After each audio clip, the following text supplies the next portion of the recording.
গাজা উপত্যকা যেন মৃত্যুপুরী। একদিকে লাগাতার বিমান হামলা, অন্যদিকে খাদ্য ও ওষুধের প্রবেশ পুরোপুরি বন্ধ। শিশু, নারী ও বৃদ্ধদের বাঁচার যেন আর কোনো উপায় নেই। চারপাশে শুধু ধ্বংসযজ্ঞ আর হাহাকার। স্থানীয় সময় বৃহস্পতিবার গাজা উপত্যকার উত্তরের বেইত লাহিয়ায় ইসরায়েলি হামলায় নিহত হয়েছেন বেশ কয়েকজন। রাফা শহরেও বিস্ফোরণে ক্ষয়ক্ষতির খবর পাওয়া গেছে। হতাহত হয়েছেন অনেকে।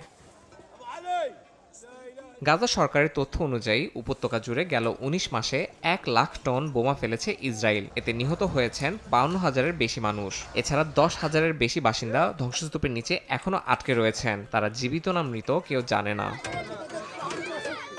খাদ্য প্রবেশে অবরোধের কারণে দুর্ভিক্ষ এখন সময়ের ব্যাপার মাত্র।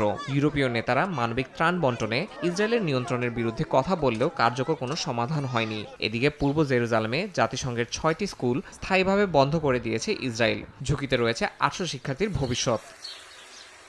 চলমান সংঘাতের মধ্যে রাশিয়ার ৮০তম বিজয় দিবস অনুষ্ঠানে যোগ দিতে মস্কো পৌঁছেছেন ফিলিস্তিনি প্রেসিডেন্ট মাহমুদ আব্বাস। ১০ মে রুশ প্রেসিডেন্ট ভ্লাদিমির পুতিনের সঙ্গে বৈঠক করবেন তিনি। এ বৈঠকে গাজায় চলমান মানবিক বিপর্যয়, ইসরায়েলের সামরিক অভিযান এবং মধ্যপ্রাচ্যের সম্ভাব্য শান্তি উদ্যোগ নিয়ে আলোচনা হবে বলে জানানো হয়েছে। আন্তর্জাতিক চাপের মুখে এ সফরকে কূটনৈতিকভাবে গুরুত্বপূর্ণ বলে মনে করা হচ্ছে।